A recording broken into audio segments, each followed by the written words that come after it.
అలానే విశ్వేశ్వరరావు. ఆంధ్రప్రదేశ్ ముఖ్యమంత్రి చంద్రబాబు నాయుడు గారు 100 కోట్ల ఆఫర్ ప్రకటించారు. ఎవరికో తెలుసా? స్టూడెంట్స్కి.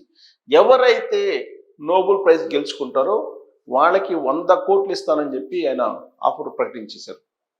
ప్రస్తుతం క్వాంటమ్ వ్యాలీ రాబోతుంది.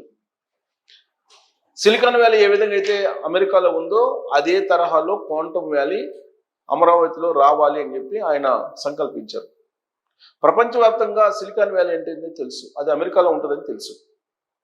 అదే తరహాలో రాబోయేటువంటి రోజుల్లో క్వాంటమ్ వ్యాలీ ఎక్కడ ఉంటుందంటే అది అమరావతిలో ఉంటుంది. ఆంధ్రప్రదేశ్ రాజధాని ప్రాంతంలో ఉంటుంది అని చెప్పి అందరూ చెప్పుకోవాలి అనేటువంటి ఉద్దేశంతో చంద్రబాబు నాయుడు గారు క్వాంటమ్ టాక్ అని చెప్పి విద్యార్థులతోటి మాట్లాడారు. సుమారుగా 60,000 మంది విద్యార్థులు రిజిస్టర్ అయ్యారు.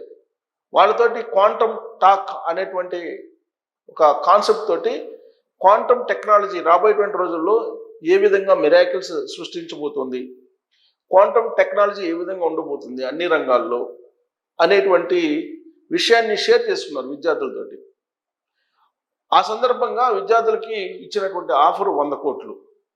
ఈ క్వాంటమ్ టెక్నాలజీలో కనుక రీసెర్చ్ చేసి మీరు కనుక నోబెల్ ప్రైజ్ గెలుచుకోగలిగితే 100 కోట్లు ఇస్తానని చెప్పి ప్రోత్సహించారు విద్యార్థుల్ని.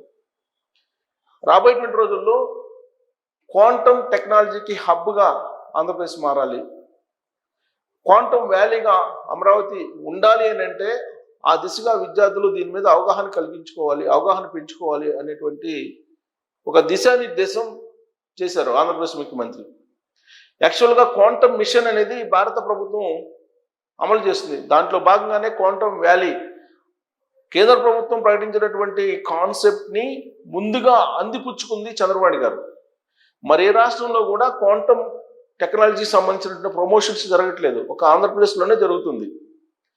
దీని ప్రమోషన్ కోసం టీసీఎస్, ఐబిఎం, ఎల్ఎన్టీ ఈ 3 కంపెనీలు సంయుక్తంగా ఈ క్వాంటమ్ వ్యాలీని ప్రారంభించబోతున్నాయి.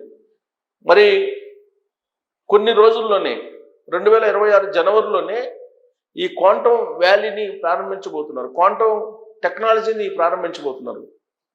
ఈ క్వాంటమ్ టెక్నాలజీ రాబోయేటువంటి రోజుల్లో మిరాకిల్స్ సృష్టించడంతో పాటు అనేక అద్భుతాలని క్రియేట్ చేయబోతుంది అన్ని రంగాల్లో కూడా అని చెప్పి చంద్రబాబు గారు చెప్తున్నారు. అందుకే ఆంధ్రప్రదేశ్లో ఉన్నటువంటి ప్రతి విద్యార్థి క్వాంటమ్ టెక్నాలజీ సంబంధించి క్వాంటమ్ కంప్యూటర్ సంబంధించినటువంటి పరిజ్ఞానాన్ని పెంచుకోవాలని చెప్పి చెప్తున్నారు. ఆ దిశగా కరికులాన్ని కూడా మారుస్తున్నారు. టోటల్గా ఎడ్యుకేషన్ సిస్టమ్నే మార్చేస్తున్నారు. క్వాంటమ్ కంప్యూటర్స్ రాబోతున్నాయి కాబట్టి ఇప్పుడున్నటువంటి కంప్యూటర్స్ స్థానంలో క్వాంటమ్ కంప్యూటర్స్ రాబోతున్నాయి. గతంలో మనం 90s చూసుకుంటే అప్పటి వరకు మనకి టైప్ మిషన్లు ఉండేవి. ఈ టైప్ మిషన్ ప్లేస్లో కంప్యూటర్స్ వచ్చేసాయి. అది ఒక విచిత్రమైన పరిణామం కింద అప్పుడు అనుకున్నారు. కంప్యూటర్లు వస్తే ఉద్యోగాలు పోతాయని చెప్పి భావించారు. కంప్యూటర్లు వస్తే రోడ్డును పడతారు అందరూ, ఉద్యోగాలు ఉండవు, ఉపాధి ఉండవు అని చెప్పి ప్రచారం చేసినటువంటి వాళ్ళు కూడా ఉన్నారు. కానీ చంద్రబాబు గారికి తెలుసు రాబోయేటువంటి 20 సంవత్సరాల్లో కంప్యూటర్ యుగం ఏ విధంగా ఉండబోతుంది అని. ఆ యుగంలోకి ఆంధ్రప్రదేశ్ సమాజాన్ని మిగిలిన రాష్ట్రాల కంటే కూడా వేగంగా తీసుకెళ్ళగలిగారు చంద్రబాబు నాయుడు గారు. అందుకే ఇవాళ తెలంగాణలో హైదరాబాద్ను చూసినా, తెలంగాణ సంపదను చూసినా ఆయన 2020 విజన్ ఫలితమే. ఈ విషయాన్ని నేను చెప్పడం కాదు, కేటీఆర్ గారు చెప్పినా, రాజకీయాలకు అతీతంగా మనం చంద్రబాబు నాయుడు గారిని చూస్తే ఆయన్ని ప్రశంసించాల్సిందని చెప్పి కేటీఆర్ గారు చెప్పారు. అనేక మంది ఐటీ నిపుణులు చెప్పారు, మైక్రోసాఫ్ట్ అధినేత చెప్పారు, బిల్ గేట్స్ చెప్పారు, అలాగే సత్య నాదెండ్ల చెప్తున్నారు, అలాగే సుందర్ పిచ్చే చెప్తున్నారు. ఇప్పుడు ఆంధ్రప్రదేశ్లో ఇవాళ క్వాంటమ్ వ్యాలీ రాబోతుంది. రాబోయే రోజులన్నీ కూడా క్వాంటమ్ యుగం. ఇప్పటి వరకు కంప్యూటర్ యుగం, దీన్ని దాటుకొని క్వాంటమ్ యుగంలోకి అడుగు పెట్టబోతున్నాము. దాంట్లో ముందుండాలి ఆంధ్రప్రదేశ్లో ఉండేటువంటి స్టూడెంట్స్ అని చెప్పి ఆంధ్రప్రదేశ్లో ఉండేటువంటి యూత్కి ఒక దిశానిర్దేశం చేస్తూ ఉన్నారు చంద్రబాబు నాయుడు గారు. దాంట్లో భాగంగానే ఇవన్నీ అవేర్నెస్ కల్పిస్తున్నారు. ఏమేమి కోర్సు నేర్చుకోవాలి రాబోయేటువంటి రోజుల్లో. ప్రతి ఒక్కళ్ళు ఆర్టిఫిషియల్ ఇంటెలిజెన్స్ సంబంధించి రీసెర్చర్గా మారాలి. ప్రతి ఇంట్లో ఒకళ్ళు ఆర్టిఫిషియల్ ఇంటెలిజెన్స్ గురించి తెలిసినటువంటి వాళ్ళు ఉండాలి అని చెప్పి చెప్తూ ఉన్నారు. దాంతోపాటు ప్రతి ఇంట్లో ఒక పారిశ్రామికవేత్త ఉండాలి. ఇప్పటి వరకు ఉద్యోగం కోసం ప్రయత్నం చేసేవాళ్ళు ఇక నుంచి మీరే 10 మందికి ఉద్యోగాలు ఇప్పించేలాగా మీరు తయారు కావాలి అనేటువంటి దిశానిర్దేశం చంద్రబాబు నాయుడు గారు చెప్తున్నారు. అందుకు కావలసినటువంటి మౌలిక వనరులు కానీ, అందుకు కావాల్సినటువంటి సదుపాయాలను కానీ, దానికి కావాల్సినటువంటి పాలసీలను కానీ తాను ఇంట్రొడ్యూస్ చేస్తాను, మీరు వాటిని అందిపుచ్చుకోండి అని చెప్పి చెప్తున్నారు. అందుకే క్వాంటమ్ టాక్ నేపథ్యంలో సుమారు 60,000 మంది విద్యార్థులతోటి వర్చువల్గా ఆయన మీట్ అయ్యారు. రాబోయేటువంటి క్వాంటమ్ యుగం ఏ విధంగా ఉండబోతుందో ఆయన వివరించి చెప్పారు. దాంతోపాటు తన విజన్ ఏంటో కూడా స్టూడెంట్స్కి చెప్పారు. విశాఖని ఐటీ హబ్గా, అక్కడ ఐటీ జోన్గా తయారు చేయబోతున్నామని చెప్పారు. అమరావతిని క్వాంటమ్ వ్యాలీగా తయారు చేయబోతున్నామని చెప్పారు. అలాగే తిరుపతిని ఎలక్ట్రానిక్ హబ్గా తయారు చేయబోతున్నామని చెప్పారు. ఓరకల్ని డ్రోన్స్ హబ్గా తయారు చేయబోతున్నామని ఆయన చెప్పారు. మొత్తం 3 ఎకానమిక్ జోన్స్గా ఆంధ్రప్రదేశ్ని విభజించి డెవలప్ చేయాలనుకుంటున్నామనేటువంటి విషయాన్ని కూడా వివరించారు. ఇప్పటి వరకు తెలంగాణకి ఫైనాన్షియల్ సెంటర్గా, గ్రోత్ ఇంజిన్గా హైదరాబాద్ ఉంది. అలాగే తమిళనాడుకి చెన్నై ఉంది, కర్ణాటకకి బెంగళూరు ఉంది, మహారాష్ట్రకి ముంబై ఉంది. బట్ ఆంధ్రప్రదేశ్కి ఏముంది అనే క్వశ్చన్ చేసుకుంటే ఏమీ కనిపించదు. కానీ రాబోయేటువంటి రోజుల్లో గ్రోత్ ఇంజిన్స్గా 3 ప్లేసుల్ని తయారు చేయాలని చంద్రబాబు గారు అనుకున్నారు. ఆ 3 ప్లేసుల్లో ఒకటి Vizag economic zone, 2 Amaravati economic zone, 3 Tirupati economic zone. ఈ 3 జోన్లకి 3 సీనియర్ ఐఏఎస్ అధికారులని నియామకం చేసి ఆంధ్రప్రదేశ్ని సమగ్ర అభివృద్ధి చేయాలి అనేటువంటి ఉద్దేశంతో ఆయన అభివృద్ధి వికేంద్రీకరణ అనేటువంటి పాలసీతోటి వెళ్తూ ఉన్నారు. అందుకే ఆ దిశగా ఇప్పుడున్నటువంటి యువతను నడిపించే ప్రయత్నం చేస్తూ ఉన్నారు.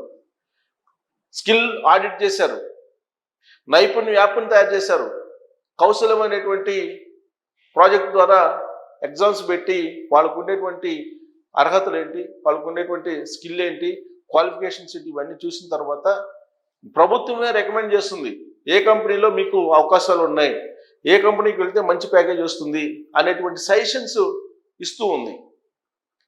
దాంతోపాటు సంక్షేమ పథకాలు, ఒకవైపు సంక్షేమ పథకాలను చంద్రబాబు గారు ఇంప్లిమెంట్ చేస్తూ ఉన్నారు, మరోవైపు అభివృద్ధి, ఇంకొక వైపు ఇన్ఫ్రాస్ట్రక్చర్ని క్రియేట్ చేయడానికి ఆయన రకరకాల సోర్స్ వెతుక్కుంటూ ఉన్నారు. అమరావతి పనులు వేగంగా జరుగుతున్నాయి, పోలవరం ప్రాజెక్టు సంబంధించిన పనులు వేగంగా జరుగుతున్నాయి. వీటితో పాటు పారిశ్రామికవేత్తలను ఆహ్వానిస్తూ పెట్టుబడులను భారీగా తీసుకొస్తున్నారు. ఇలాంటి పరిస్థితుల్లో మీరందరూ సహకరించాలి. స్టూడెంట్స్ అందరూ కూడా రాబోయేటువంటి రోజులన్నీ కూడా మీవే, భవిష్యత్తు అంతా మీదే. భవిష్యత్తుని మీరు ఒకసారి అంచనా వేసుకొని క్వాంటమ్ యుగంలోకి అడుగు పెట్టండి అని ఆయన క్వాంటమ్ టాక్లో విద్యార్థులకు ఒక దిశానిర్దేశం చేస్తూ 100 కోట్ల ఆఫర్ ప్రకటించారు. నోబెల్ ప్రైజ్ తీసుకొస్తే క్వాంటమ్ టెక్నాలజీలో మీకు 100 కోట్లు ఇస్తానని ఆయన అనౌన్స్ చేశారు. ఇది ఒక బంపర్ ఆఫర్ విద్యార్థులకి.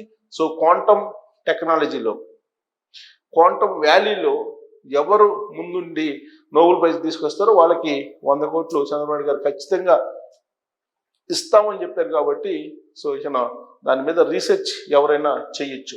రాబోయే రోజుల్లో స్టార్టప్ కంపెనీలు పెట్టారు. అక్కడ ఈ స్టార్టప్ కంపెనీల ద్వారా ఇన్నోవేషన్గా ఆలోచించి ఇన్నోవేషన్ హబ్స్ పెట్టారు.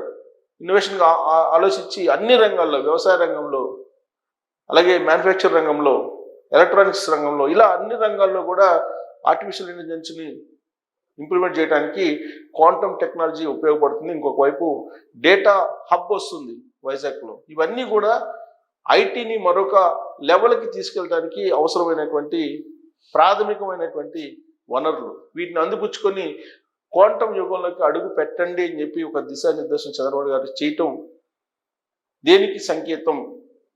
యూత్ని నెక్స్ట్ యుగంలోకి తీసుకెళ్ళగలరా చంద్రబాబు నాయుడు గారు అనే దాని మీద మీరు కామెంట్ చేయొచ్చు. Thank you.